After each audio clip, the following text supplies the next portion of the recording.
اس آیت مبارکہ میں اللہ ارشاد فرما رہے ہیں یوم لا ینفع مال ولا بنون، کل قیامت کے دن میدان محشر کے اندر فیصلے کے دن،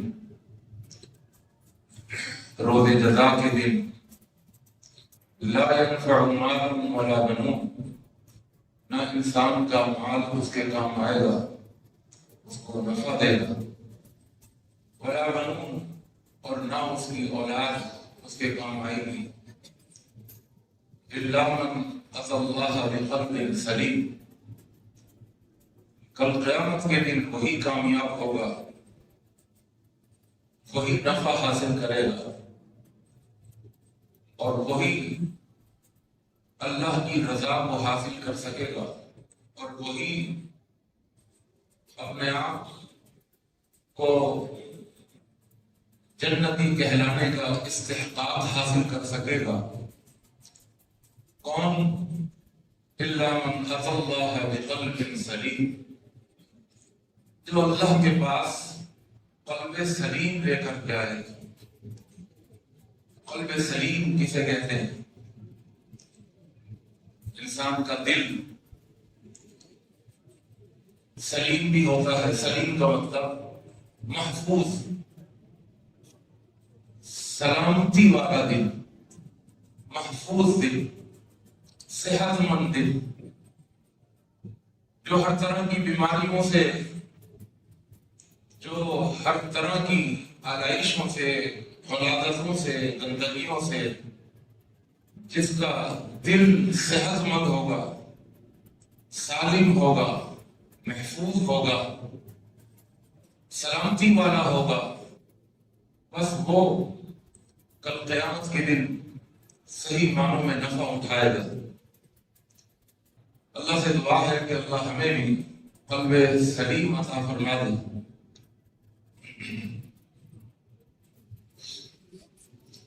اللہ کے رسول حضرت محمد مصطفیٰ صلی اللہ علیہ وسلم کی ایک حدیث ہے، ترمذی کی حدیث ہے، اور ترغیب و ترہیب کی حسن درجے کی روایت ہے۔ اللہ کے رسول صلی اللہ علیہ وسلم نے فرمایا لا يستقيم ایمان عبد حتى يستقيم قلبه ولا يستقيم قلبه حتى يستقيم لسانه، کسی بھی شخص کا ایمان وہ سیدھا ہو ہی نہیں سکتا جب تک کہ اس کا دل سیدھا نہ ہو، اور کسی کا دل سیدھا اس وقت تک نہیں ہو سکتا جب تک کہ اس کی زبان سیدھی نہ ہو۔ یعنی ایمان کی صحت کا دار و مدار دل کی صحت پر، اور دل کی صحت کا دار و مدار زبان کی صحت پر۔ اگر زبان صحت نہیں، زبان اگر سلامت نہیں، اگر زبان صحیح نہیں تو اس کا ہرگز دل صحیح نہیں ہو سکتا، اور اگر جس کا دل صحیح نہ ہو اس کا ایمان صحیح نہیں ہو سکتا۔ تو ضروری ہے دو چیزیں، نمبر ایک انسان کا دل بھی صحیح اور انسان کی زبان بھی صحیح ہے، پھر اس کا ایمان صحیح ہے۔ اگر ان دونوں میں سے کوئی ایک چیز بھی صحیح نہیں ہوگی تو اس کا ایمان صحیح نہیں ہو سکتا۔ لا يستقيم ایمان عبد، کسی بھی آدمی کا ایمان صحیح نہیں ہو سکتا جب تک کہ دل صحیح نہ ہو۔ اب یہ جو دل کے صحیح ہونے کا مطلب ہے اور دل کے سلیم ہونے کا مطلب یہ ہے، اس کو ذرا سمجھ لیجئے۔ اس کا دل محفوظ ہو، اس کا تعلق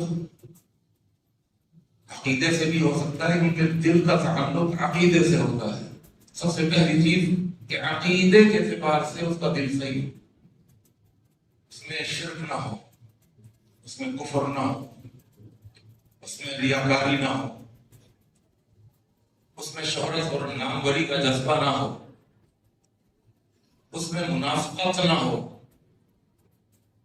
کہ ان سب چیزوں کا تعلق دل سے ہے۔ اللہ کی محبت ہو، رسول اللہ کی محبت ہو، میں توحید ہو، تو تب جا کر اس کا دل صحیح ہوتا ہے. تو دل کا تعلق عقیدے سے ہے، تو ایک بات یہ معلوم چلی کہ اس کا عقیدہ صحیح ہونا چاہیے.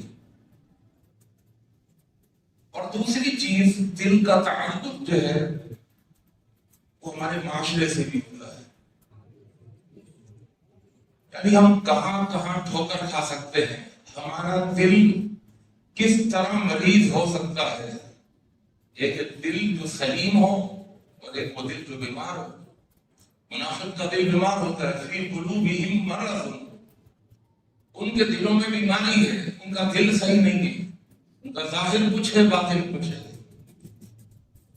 اپنے اندر کچھ چھپائے ہوئے ہیں، ان کی زبان پر کچھ ہے، ان کے دل میں کچھ ہے. فرمایا فی قلوبہم مرض فزادہم اللہ مرضا.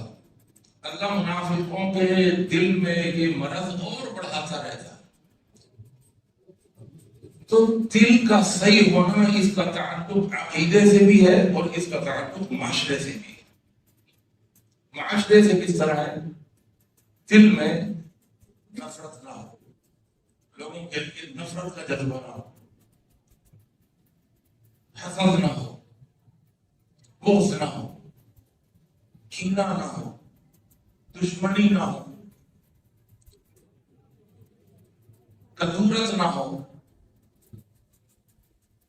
انسان دل میں یہ ساری بیماریاں لے کر اور یہ ساری برائیاں اپنے دل میں لیے بیٹھا رہتا ہے اور سمجھتا ہے کہ وہ بہت اچھا کرتا ہے، اس کا دل خراب ہوتا ہے. آپ کو پتا ہے کہیں اگر کوئی چیز خراب ہو جائے، کامن سینس کی بات ہے، آپ تھوڑی سی دیر کے لیے ایک خراب پھل کو ایک صحیح پھل کے ساتھ جوڑ کے رکھ دیں، بڑے ہی مختصر سے وقت کے اندر آپ دیکھیں گے تھوڑے سے ٹائم کے اندر وہ خراب پھل اس صحیح پھل کو خراب کرنے لگتا ہے.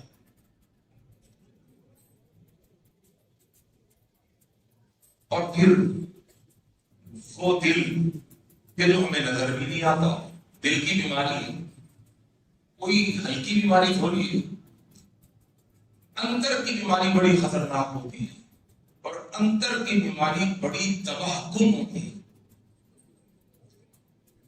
اگر یہ منفی سوچ ہمارے اندر پیدا ہو رہی ہے، یہ منفی خیالات ہمارے اندر پیدا ہو رہے ہیں، تو سمجھ لیں کہ کوئی گندگی ہے، کوئی جراثیم ہے ہمارے دل کے اندر. اور چونکہ انسان کا جو دل ہے وہ پمپ کرتا ہے اور خون کو آگے بڑھاتا ہے، اور ہمارا یہ خون پوری باڈی کے اندر سرایت کرتا ہے. تمام رگوں میں جو اللہ نے ایک جال بچھایا ہوا ہے، یہ بلڈ آگے بڑھ کر ایک ایک جسم کے ایک ایک عضو تک پہنچتا ہے، ایک ایک دانت تک پہنچتا ہے. ایک دانت کے اندر بھی ڈینٹسٹ بتاتا ہے کہ 2 رگیں آ رہی ہیں، ہر دانت میں 2 رگیں. تو یہ خون جا رہا ہے ہماری آنکھوں کے اندر، ہمارے کانوں کے اندر، ہمارے دل و دماغ کے اندر، ہمارے ہاتھ پاؤں کے اندر. اب اگر کوئی جرثومہ، کوئی بیماری اگر ہمارے دل کے اندر بیٹھی ہوئی ہے، تو یاد رکھیے کہ یہاں سے جو خون آگے بڑھ رہا ہے نا، ہماری آنکھوں کے اندر سے شرم و حیا ختم ہوگی، کیونکہ دل میں ایک بیماری ہے. ہماری سماعت پاکیزہ نہیں رہے گی، کیونکہ دل کی ایک بیماری ہے، وہ اثر انداز ہو رہی ہے ہماری آنکھوں کے اندر. آنکھوں میں سے شرم و حیا کا سرمہ ختم ہو جائے، اس کی نظریں خراب ہو جائیں.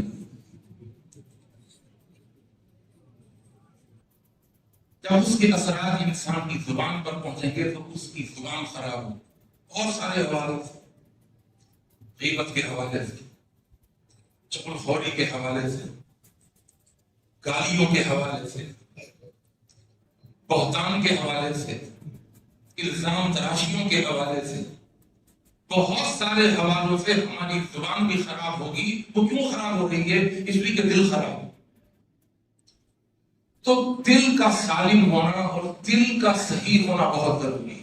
دل میں اگر مرض آ گیا تو یاد رکھیے جسم کے ایک ایک عضو میں، جسم کے ایک ایک حصے کے اندر وہ بیماری اثر انداز ہوگی، ہماری سوچ منفی ہو جائے گی، ہمارے تخیلات، ہمارے تفکرات، ہماری سوچ پاکیزہ نہیں رہے گی، بدگمانیاں پیدا ہوتی چلی جائیں گی، وغیرہ وغیرہ وغیرہ۔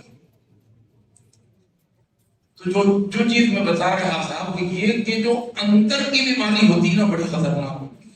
دیکھیے زخم وہ ہے جو ظاہر کو لگ جائے، ایک معصور وہ ہے جو نظر آتا ہے، اس کا علاج آسان ہے، اس کی حفاظت آسان ہے، اس زخم کو بچایا جاتا ہے بینڈیج کر کے، روزانہ کی بنیاد پر مرہم لگا کر، پائروڈین لگا کر اسے صاف کیا جاتا ہے، اسے جلد اسے صحیح کرنے کی کوشش کی جاتی ہے اور کامیابی مل جاتی ہے۔ لیکن اگر کوئی بیماری اندر ہو جائے کہ جی معدے کے منہ میں زخم ہے،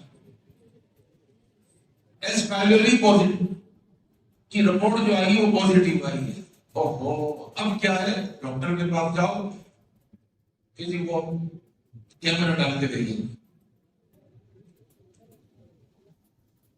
پھر کیمرہ ڈال کے دیکھ لیا بھائی اب کیا ہوا، کہا نہیں، بایوپسی بھی ہوگی،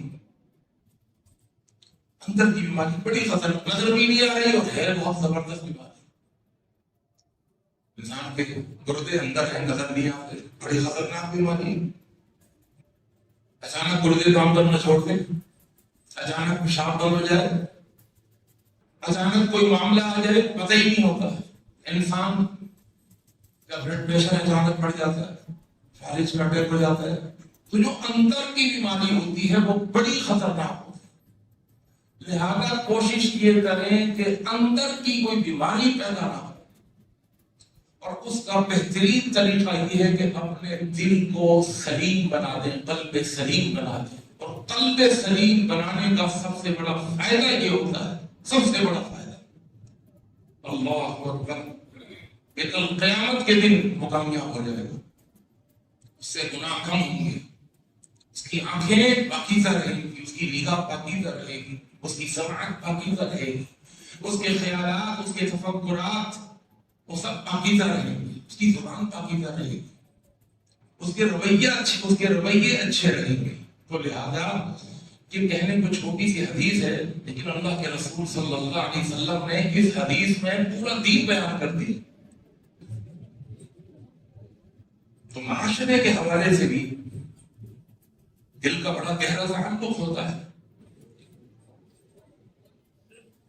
چھوٹا سا انسان کے اندر حسد پیدا ہو جائے اگر بڑا تباہ کن ہوتا ہے۔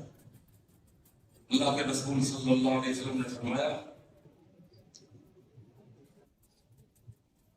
کہ دو بھیڑیے بھوکے ہوں، معذبانی جائعانی ارسلا الی غنیمت، دو بھیڑیے ہوں، دیکھیے بھیڑیوں کے اندر بڑی صفاقیت ہے، بہیمیت ہے، بربریت ہے، بھیڑیے کے نام سے ہی اس کی صفاقیت ظاہر ہو جاتی ہے، اس کی شکل اور صورت بھی بہت ہی زیادہ شفاف ہوتی ہے، درندگی نظر آتی ہے۔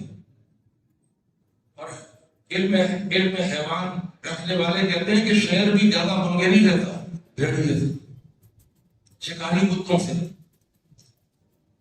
فرمایا دونوں دو ہوں بھیڑیے، دو، اور دونوں بھوکے، اور ان دو بھیڑیوں کو بھوکا رکھ کر پھر ایک بکریوں کے ریوڑ پر چھوڑ دیا جائے، ارسلا، ان دونوں کو چھوڑ دیا جائے، تو وہ دو بھوکے بھیڑیے جتنی تباہی لے کر کے آتے ہیں نا اس ریوڑ کے اوپر، کیونکہ بھوک کی شدت ان کو پاگل کیے ہو رہی ہوتی ہے، وہ ایک کو پکڑ، ایک کو زخمی کر، دوسرے کو بھی پکڑ، ان کی ہرس بڑی ہوئی ہوتی ہے، ان کی لالچ بڑی ہوئی ہوتی ہے، چونکہ بھوک بڑی ہوئی ہوتی ہے تو وہ کہتے ہیں کوئی بھی بکری جانے نہ پائے، اس کی ٹانگ پکڑ، اس کا بازو پکڑ، اس کا منہ پکڑ، وہ کھائیں گے تو آدھا بکرا یا ایک بکرا، لیکن زخمی وہ 6 کو کر دیں گے۔ تو فرمایا کہ ایک دو بھوکے، وہ دو کا ذکر کیا، ایک کا نہیں، اس لیے کہ ایک کے اندر پھر کبھی ڈر ہوگا، خوف ہوگا، لیکن جب دو ہوں گے نا تو وہ ایک اور ایک 11 ہوں گے، اور ایک کو دوسرے سے شے ملے گی، اس لیے دو کا ذکر کیا کہ وہ اگر چھوڑ دیے جائیں کسی ریوڑ کے اوپر تو وہ جتنی تباہی لاتے ہیں نا، اگر انسان کے اندر حسد پیدا ہو جائے، وہ حسد انسان کے عمل کے اندر، نیکیوں کے اندر اتنی تباہی لاتا ہے جو دو بھیڑیے بھی نہیں لاتے۔ حسد کیا ہے؟ اللہ کی تقسیم پر راضی نہ ہونا۔ یہ اس کے پاس ہے، میرے پاس کیوں نہیں ہے؟ بھئی اللہ نے دیا ہے، تم نے دیا ہے، اللہ نے دیا ہے۔ اور ایسا نہیں ہے کہ اللہ نے اسے سب کچھ دیا اور تمہیں کچھ بھی نہ دیا۔ کچھ نعمتیں ایک کے پاس زیادہ ہوتی ہیں، وہی نعمت دوسرے کے پاس نہیں ہوتی، لیکن دوسرے کے پاس وہ نعمت ہوتی ہے جو پہلے کے پاس نہیں ہوتی۔ یہ تقسیم اللہ کی ہے۔ اللہ اکبر۔ حضرت عمر بن خطاب رضی اللہ تعالیٰ عنہ، امیر المؤمنین، خلیفۃ المسلمین، ان کے پاس حضرت ابو سفیان رضی اللہ تعالیٰ عنہ آئے اور حکیم بن حزام رضی اللہ تعالیٰ عنہ، یہ دونوں آئے حاجب کو، دربان کو بتایا کہ ہم امیر المؤمنین سے ملنا چاہتے ہیں۔ انہوں نے آ کر اندر عرض کیا کہ امیر المؤمنین آپ سے ابو سفیان اور حکیم بن حزام ملنے آئے۔ تو امیر المؤمنین کسی کام میں مصروف تھے، کہا ان کو بٹھائیے، ابھی میں آتا ہوں، ملاقات کرتا ہوں، ان سے ملاقات ہوتی ہے۔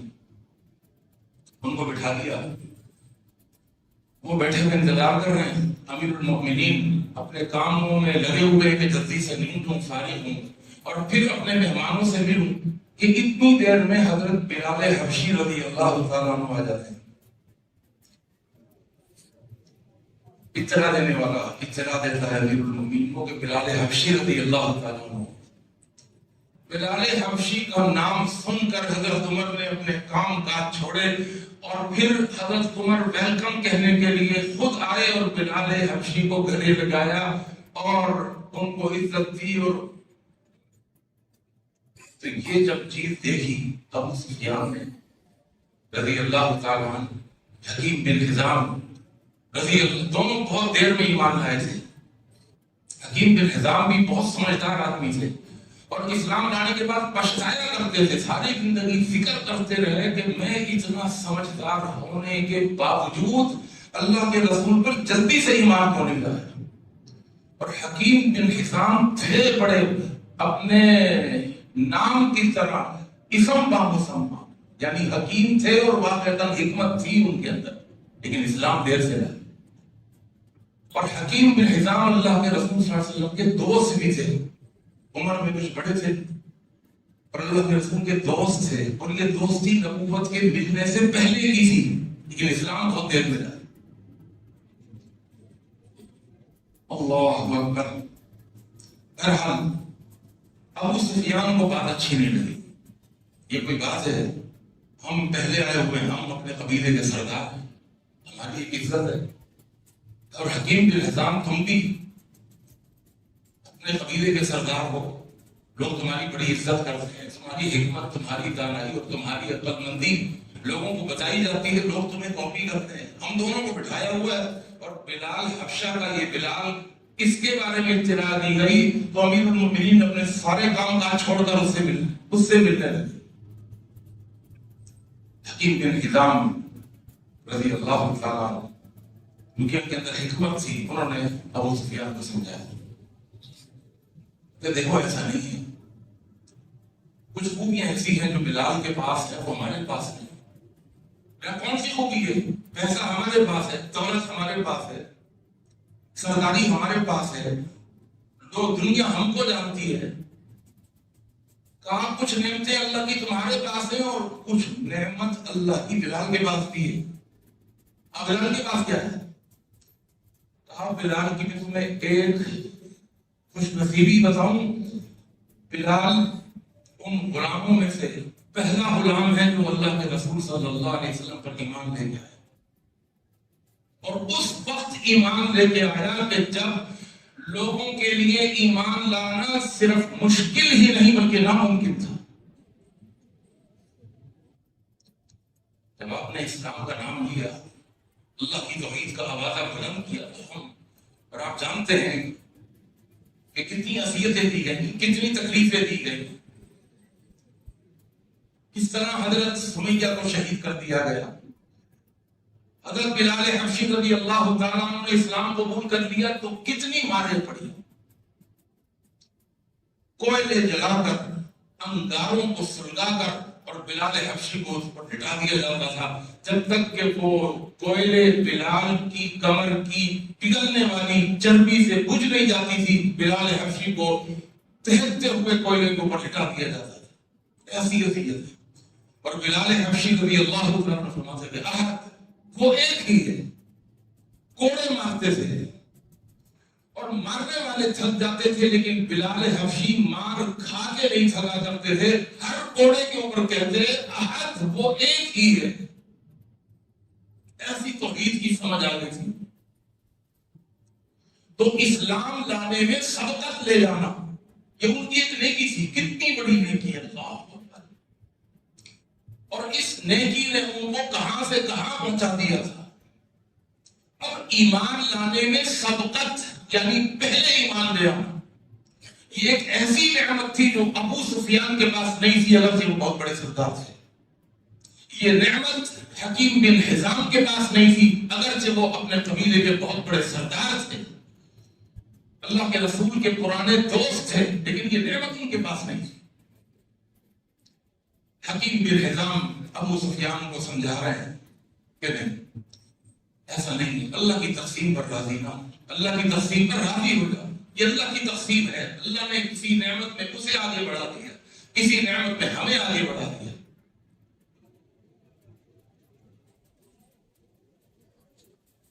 اور یہ اللہ کی اس کے اندر بھی حکمت ہے. اگر ساری نعمتیں برابر کے قریب پر دے دی جاتی تو کوئی کسی کا محتاج ہی نہیں ہوتا، کوئی کسی کا محتاج ہی نہیں ہوتا. بیوقوف لوگ بیوقوف بننے کی باتیں کرتے ہیں. یار اگر اللہ چاہتا روزی سب کو برابر کی دے دیتا، روزی سب کو برابر کی مل جاتی، امیر غریب کا چکر ہی ختم ہو جاتا. نہ امیر غریب کے اوپر چڑھائی کرتا، نہ ظلم کرتا، نہ زیادتی کرتا، نہ غریب کے رگڑے لگتے، نہ غریب جو ہے وہ مٹی میں رلتا. اللہ سب کو روزی برابر کی دے دیتا. یہ بیوقوف ہونے کی بات ہے. حکمت سے ہٹ کر اگر اللہ روزی سب کو برابر کی دے دیتا، زید کے پاس بھی اتنا ہی ہوتا جتنا عمر کے پاس، اور عمر کے پاس بھی اتنا ہی ہوتا جتنا بکر کے پاس، تو آپس میں ایک دوسرے کی احتیاج ختم ہو جاتی. لیکن اگر کسی کی اگر گٹر لینڈ بھر جاتی تو کہیں سے جمعدار ہائر کر سکتا تھا. تو جمعدار کے پاس اگر جاتا کہ بھائی کرنا بھائی وہ گٹر لینڈ جو ہے نا وہ کھول دو، تو وہ کیا کہتا؟ کیونکہ بیکن کھول دوں، تمہارے ہاتھ نہیں ہے بھائی، میں تمہیں پیسے دوں گا. وہ کہتا کتنے پیسے دو گے؟ میرے پاس تو ہیں پیسے، جتنے تمہارے پاس ہیں میرے پاس ہیں، خود کھولو اپنی گٹر لینڈ. ایسا ہوتا ہے نہیں ہوتا؟ کوئی کسی کا کام نہیں کرتا، خود کرو اپنے کام. بقرعید آتی تو گائے خریدنے کے بعد پھر کیا کرتے؟ چھوٹی موٹا خود خریدنا پڑتا. قصائی کے پاس اگر جاتے کہ بھائی یہ گائے کاٹنی ہے، بھائی کس کی گائے؟ میری ہے. تو بھائی میری ہے، میں کیوں کاٹوں تمہاری گائے؟ خود کاٹو اپنی گائے. بھائی اجرت دے رہے نا، بھائی اجرت مجھے ضرورت ہی نہیں ہے، جتنا تمہارے پاس ہوگا میرے پاس ہے. تو خود قصائی بنے ہوتے، خود اپنے گٹر لائن کی چوک لائنیں کھول رہے ہوتے، کپڑے خود سی رہے ہوتے. تو سیکھا درزی، وہ کہتا بھائی مجھے پیسوں کی ضرورت نہیں ہے، خود سیکھو درزی، خود بنو درزی. یہ اللہ کی تقسیم ہے. جو 2 من کی بوری اٹھا سکتا ہے کمر پر، وہ کھا نہیں سکتا، اور جو کھا سکتا ہے وہ اٹھا نہیں سکتا. آج سب زمینوں میں اپنی روٹی کے لیے خود زمین کے اندر وہ دانے ڈال رہے ہوتے اور کھیتی اگا رہے ہوتے. ہر آدمی اپنی روٹی خود بنا رہا ہوتا، یعنی زمین کے اندر فساد برپا ہو جاتا. یہ اللہ نے تقسیم کی ہے. کسی نے کسی کو نعمت دی اور وہی نعمت کسی دوسرے کو نہیں دی تاکہ یہ اس کا محتاج بن جائے، اور کوئی نعمت اس کو دی اور اس کو نہیں دی تاکہ یہ اس کا محتاج بن جائے. میں تمہارے کام آؤں تم میرے کام آؤ. یہ اللہ کی تقسیم ہے، اللہ کا ایک بنایا ہوا سسٹم ہے. حکیم بن حزام سمجھاتے رہے لیکن یہ ابو سفیان سمجھتے نہیں تھے. تو حکیم بن حزام نے ایک بات کری اور پھر حکیم بن حزام کی یہ بات جا کے لگی ان کے دماغ کو. اچھا مجھے یہ بتاؤ، کل قیامت کے دن اگر اللہ تعالیٰ یہ کہہ دے کہ میں نے بلال حبشی کو سبقت ایمانی کی نعمت کی وجہ سے میں نے جنت دے دی، پہلے جنت میں بھیج دی ہے، تو تمہارے پاس اللہ کو کوئی بات کرنے کے لیے کوئی تمہارے پاس اعتراض ہے؟ کوئی سوال اللہ سے کر سکتے ہو؟ بلال حبشی رضی اللہ تعالیٰ عنہ، اللہ اکبر، اللہ کے رسول صلی اللہ علیہ وسلم نے فرمایا، بلکہ آپ پوچھا کرتے تھے بیما سبقتنی، مجھ سے جنت میں آگے کیسے بڑھ گیا؟ بلال حبشی بلال ہیں، اللہ کے رسول کے غلام ہیں، صحابی ہیں، لیکن اللہ کے رسول سے بھی آگے بڑھ گئے جنت کے اندر. حدثنی بأرجع عمل عملته في الإسلام فإني سمعت تفا عليك بين يدي في الجنة ما دخلت الجنة قط إلا سمعت خشخشتك بين يدي في الجنة.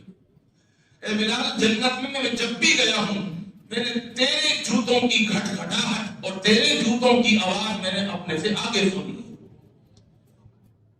یہاں علماء بھی حیران ہیں اور پریشان ہیں کہ اللہ کے رسول تو اللہ کے رسول ہے.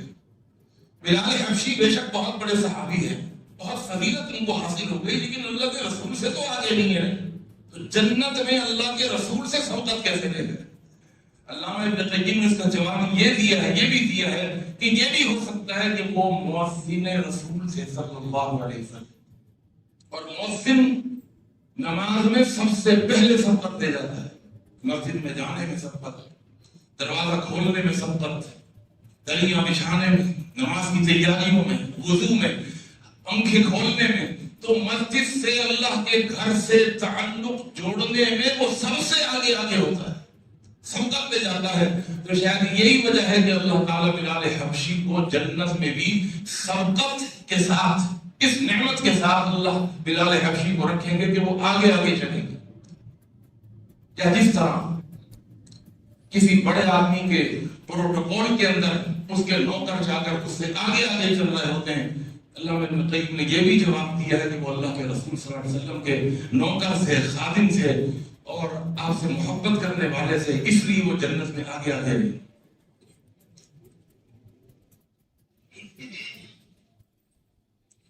لا یستقیم ایمان عبد، کسی بھی بندے کا ایمان سیدھا ہو ہی نہیں سکتا یہاں پر کہ اس کا دل سیدھا ہو جائے.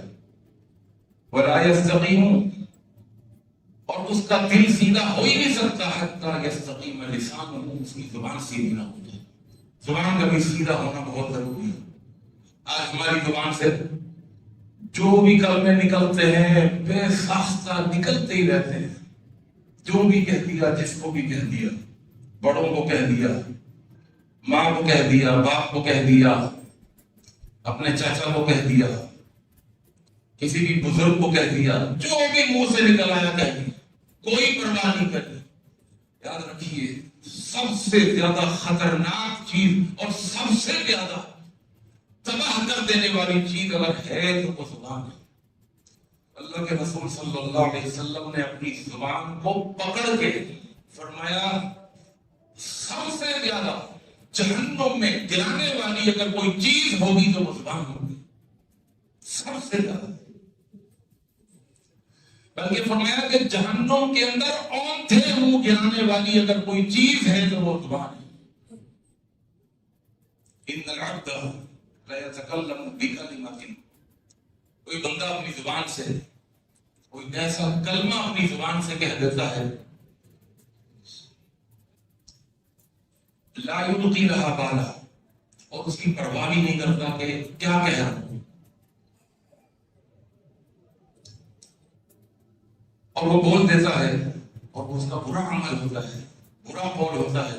اللہ کے رسول صلی اللہ علیہ وسلم نے فرمایا یہوی بہا فی جہنم ابعد مما بین المشرق والمغرب، ایک کلمہ اپنی زبان سے نکالنے کے بعد، میں ہوتا بہت دیندار ہے یہ، لیکن اپنی زبان سے صرف ایک کلمہ نکال، یہ ایک کلمہ بخاری مسلم کی حدیث ہے، تو اس ایک کلمے کی نحوست کی وجہ سے اللہ اس کو جہنم میں پھینک دیتا ہے، اور ایک کلمے کی وجہ سے اللہ اس کو جہنم کی گہرائی میں لے کر جاتا ہے، اور اس گہرائی میں اللہ اس کو اتارتا رہتا ہے، یہاں تک کہ اتنی مسافت طے ہو جائے اس گہرائی کی۔ کتنی مسافت؟ فرمایا جتنی مسافت مشرق اور مغرب کے درمیان، یعنی مشرق اور مغرب کے درمیان جتنی دوری ہے، جتنی مسافت ہے، اتنی مسافت پر وہ جہنم کی گہرائی کے اندر اترتا رہتا ہے، صرف ایک کلمے کی وجہ۔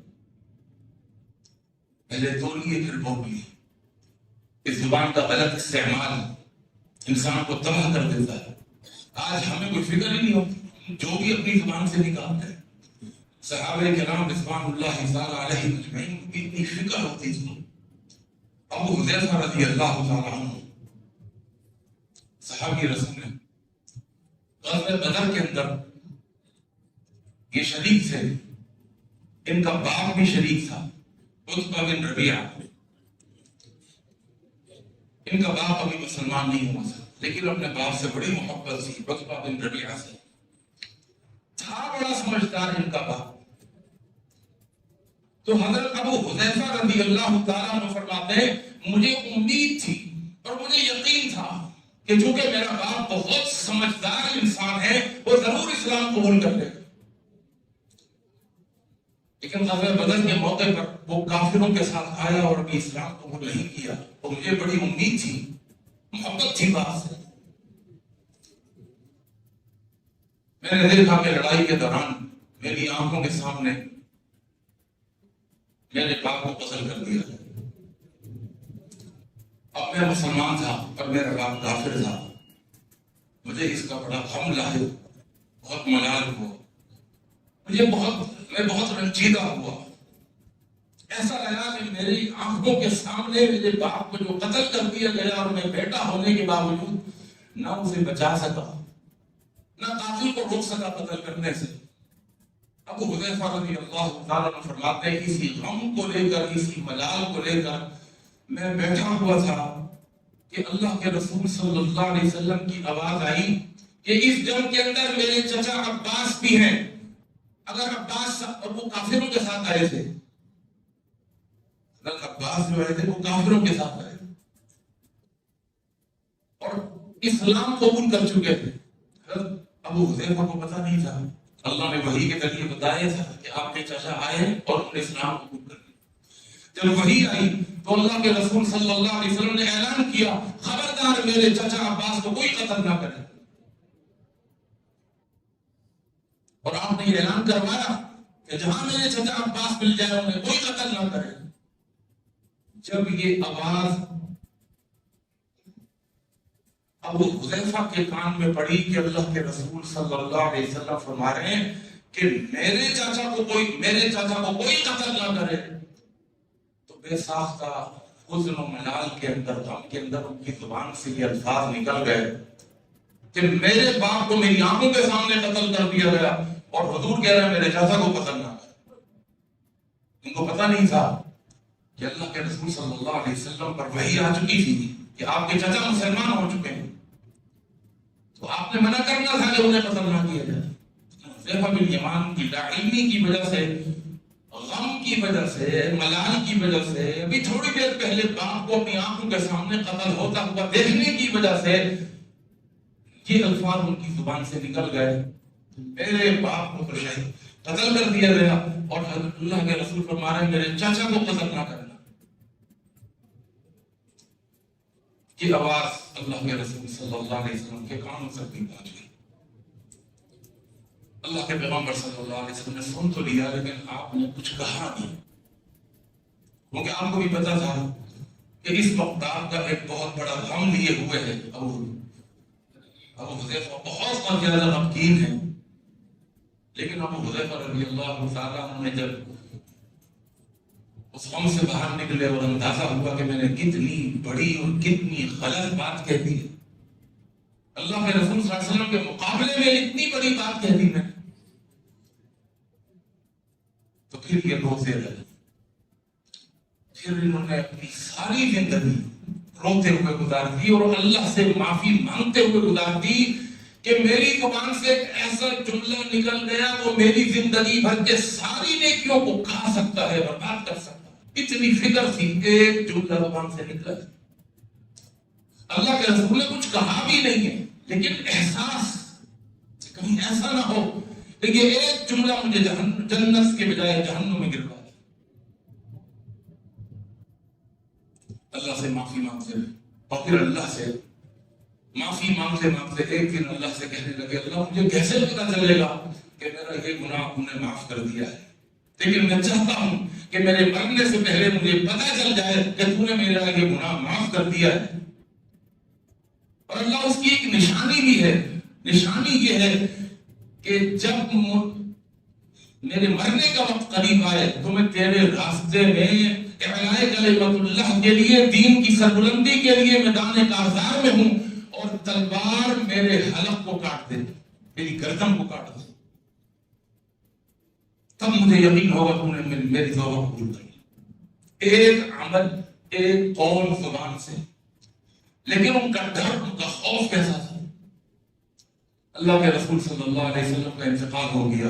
حضرت ابو حذیفہ رضی اللہ تعالیٰ عنہ پریشان ہیں، جنگ میں آگے آگے پہلی صف میں کھڑے ہو کر لڑ رہے ہیں کہ کوئی کافر میری گردن پر تلوار چلا دے.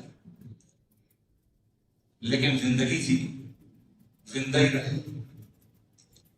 اور ایک ملال تھا، ایک قلق تھا اور ایک بے چینی اور پڑ رہی تھی کہ کہیں ایسا تو نہیں اللہ نے وہ زبان سے نکلے ہوئے ایک جملے کو معاف نہ کیا.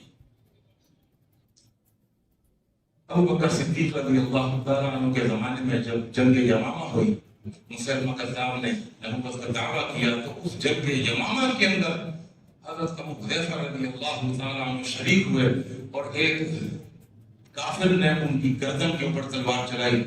اور جب گردنیں جمع کی گئیں، لاشوں کو جمع کیا گیا، تو حذیفہ رضی اللہ تعالیٰ عنہ کے چہرے پر مسکراہٹ تھی. اللہ نے انہیں بتا دیا کہ اللہ نے تمہاری توبہ کو قبول کر لیا. صحابہ کو اتنی فکر ہوتی تھی، ایک جملہ زبان سے نکلنا، ایک جملہ، ایک کلمہ. حضرت عمر رضی اللہ تعالیٰ عنہ غزوہ حدیبیہ کے موقع پر ان سے بھی غلطی ہوئی، بہت بڑی غلطی. اللہ کے رسول عمرے کی تیاری سے نکلے ہیں، حدیبیہ کے موقع پر آپ کو روک دیا گیا. وہاں صحابہ 1500 صحابہ رکے ہوئے، احرام باندھا ہوا ہے. قصہ بڑا لمبا ہے.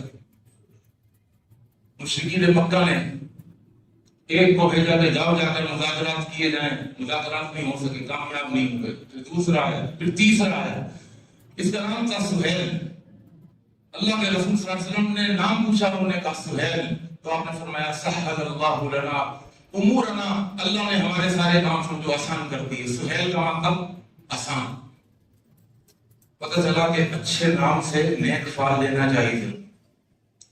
سہیل بیٹھ گئے مذاکرات کرنے کے لیے. سہیل کہنے لگے کہ آپ جلدی سے کسی کاتب کو بلائیے جو ایک صلح نامہ یہاں پر لکھ لے، کچھ شرائط ہماری طرف سے ہیں وہ لکھ لی جائیں. چنانچہ آپ نے ایک لکھنے والے کو بلایا، لکھو بھائی. آپ نے فرمایا لکھو سب سے پہلے بسم اللہ الرحمن الرحیم. جیسے بسم اللہ الرحمن الرحیم کاتب نے لکھا تو سہیل نے کہا کہ بھائی یہ رحمان کون ہے؟ یہ رحمان کون ہے؟ رحمان کہاں سے آتی ہے؟ ہم تو اب تک ہمیشہ خط کے شروع میں لکھا کرتے تھے بسمک اللہم، اللہ کو تو مانتے تھے بسمک اللہم، تو لہذا بسم اللہ الرحمن الرحیم نہیں لکھا جائے بلکہ یہ لکھا جائے بسمک اللہم. الرحمن کو مٹا دو، رحیم کو مٹا دو. صحابہ بڑے سیخ پاور ہے کہ یہ رحمان کو مٹوا رہا ہے اور الرحیم اللہ کی صفت کو کہتا ہے نہیں ہم نہیں مانتے، ہم نہیں جانتے کون ہے رحمان. قالوا وما الرحمن انسجد لما تأمرنا وزادهم نفورا وإذا قيل لهم اسجدوا للرحمن، اور جب کہا جاتا تھا کہ رحمان کو سجدہ کرو تو وہ کہہ رہے تھے کون ہے رحمان؟ ہم تو اللہ کو جانتے ہیں، رحمان وغیرہ کو کوئی نہیں جانتے. ایسی بے ادبی، ایسی گستاخی. حضرت عمر رضی اللہ تعالیٰ عنہ کھڑے ہوئے ہیں آپ نے فرمایا ٹھیک ہے، بسم اللہ الرحمن الرحیم کو کاٹ دو اور لکھو بسم اللہ۔ اب یہاں پر تب گئے اللہ کے رسول صلی اللہ علیہ وسلم، مجھے معاملہ صلح کی طرف لے جانا تھا۔ پھر آپ نے فرمایا لکھو ھذا ما قضى محمد الرسول اللہ، یہ فیصلہ ہے جو محمد الرسول اللہ نے کیا ہے۔ تو سہیل کہنے لگے ذرا رکیے، لو نعلم انك رسول اللہ ما صدرناك، اگر ہمیں یہ معلوم ہوتا کہ آپ اللہ کے رسول ہیں تو ہم آپ کا راستہ نہیں روک سکتے، ہم آپ کو اللہ کا رسول ہی تو نہیں مانتے، آپ رسول اللہ کیسے لکھوا دیا آپ نے؟ کٹوائیے اس کو، کیوں لکھیے کہ یہ فیصلہ ہے محمد ابن عبداللہ کا، رسول اللہ کو کٹوانا تھا۔ اللہ کے رسول صلی اللہ علیہ وسلم نے کاتب سے فرمایا کاٹ دو رسول اللہ۔ کاتب نے کہا اللہ کے رسول میں نہیں کاٹ سکتا رسول اللہ، ہم تو آپ کو اللہ کا رسول مانتے، میں کہہ رہا ہوں کاٹ دو، آپ نہیں کاٹ سکتے۔ عزم تھا، ڈر تھا کہ رسول اللہ کو کاٹ دے۔ آپ نے فرمایا لاؤ مجھے تو قلم، آپ نے قلم لیا اور رسول اللہ کو کاٹ دیا، اور رسول اللہ کو کاٹ کے لکھا محمد ابن عبداللہ۔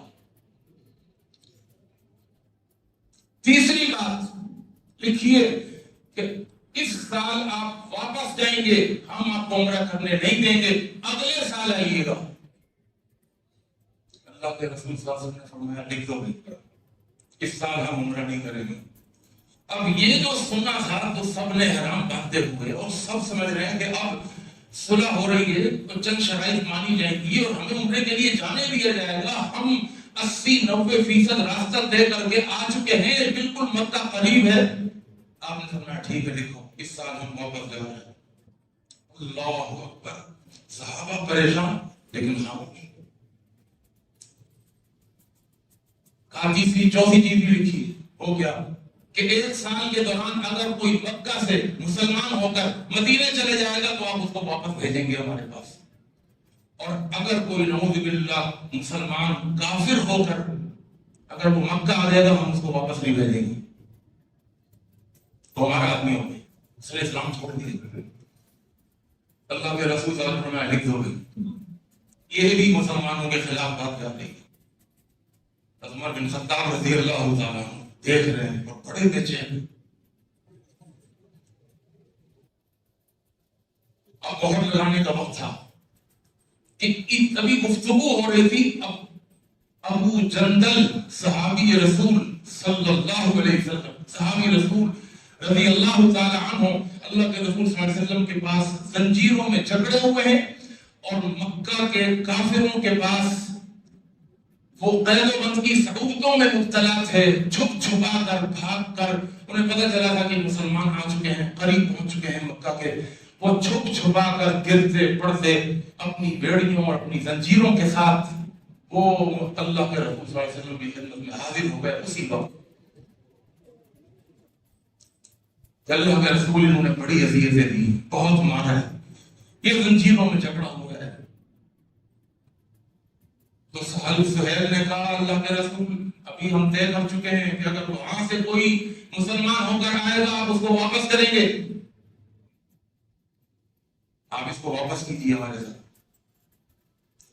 اللہ کے رسول صلی اللہ علیہ وسلم ابو جندل کی طرف دیکھتے تو ابو جندل کہتے ہیں مجھے بڑی امید تھی اللہ کے رسول کے پاس میں بڑی مصیبت سے پہنچا تھا، اللہ کے رسول اب کبھی واپس نہیں کریں گے۔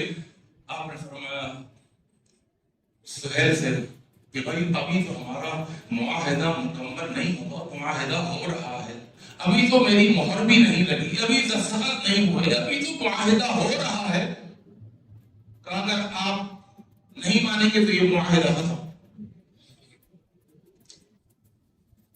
تو اللہ کا رسول فرمایا کہ معاہدہ ختم نہیں کرو، چلو میں تم سے کہتا ہوں کہ میرے خاطر ابو جندل کو چھوڑ دو، لیجلی میری وجہ سے اس کو چھوڑ دو۔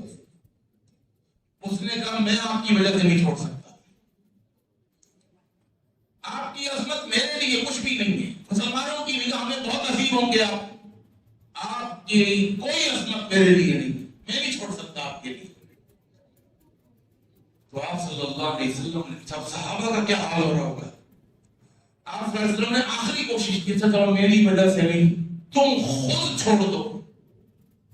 کہا نہیں میں بھی اپنے لوگوں سے بے وفائی نہیں کر سکتا. ابو جندل کہنے لگے کہ اللہ کے رسول صلی اللہ علیہ وسلم کی طرف میں دیکھ رہا تھا کہ آپ مجھے روکیں گے کسی بھی طریقے سے، لیکن آپ نے فرمایا اچھا لے جاؤ ابو جندل. ابو جندل کہتے ہیں میں نے صحابہ کی طرف دیکھا کہ تم لوگوں کی موجودگی میں مجھے واپس لے کے جا رہے ہیں اور یہ میرا کیا حشر کریں گے مار مار کر. حضرت عمر رضی اللہ تعالیٰ عنہ سے رہا نہیں گیا، آ گئے. کہنے لگے اللہ کے پیغمبر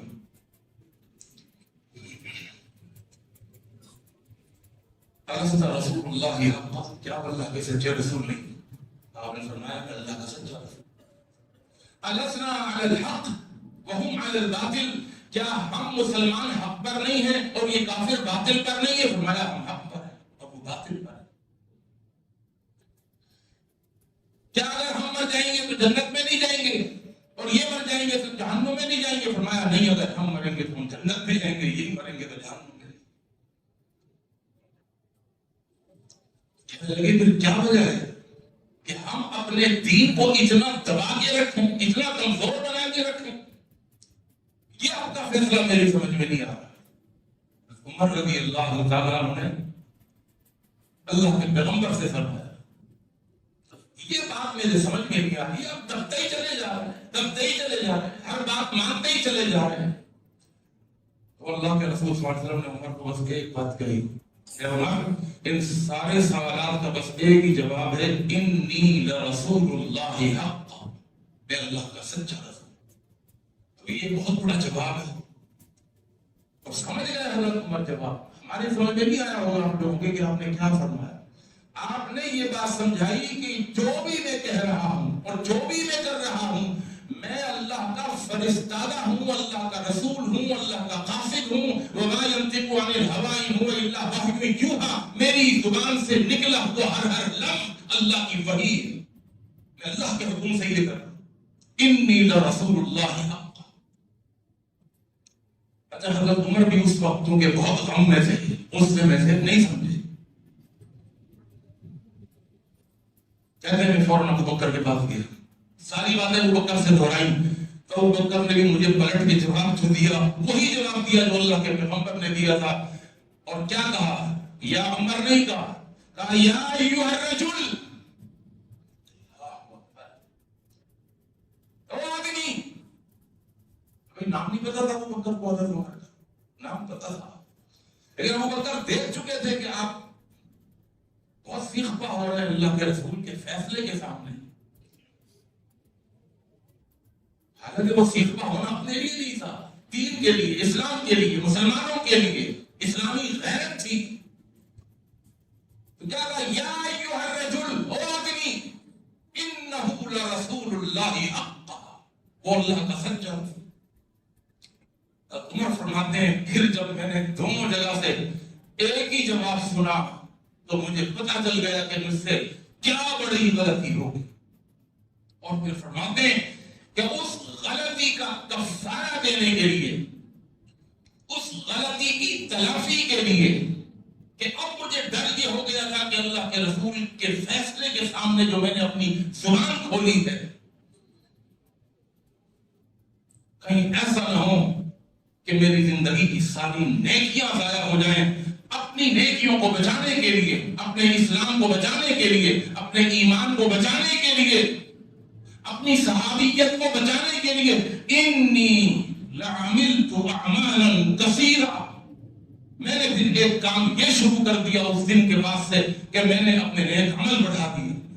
میری تہجدیں بڑھ گئی، میرا قرآن کا پڑھنا بڑھ گیا، میرا ذکر بڑھ گیا، میرا صدقہ و خیرات بڑھ گیا. میں اب آگے بڑھ چڑھ کر ہر نیک کام کرنے کی کوشش کرتا تھا اور اللہ سے دعا کرتا تھا، یا اللہ ان میری نیکیوں کو قبول فرما لے اور ان ساری نیکیوں کے بدلے میرے اس ایک گناہ کو معاف فرما.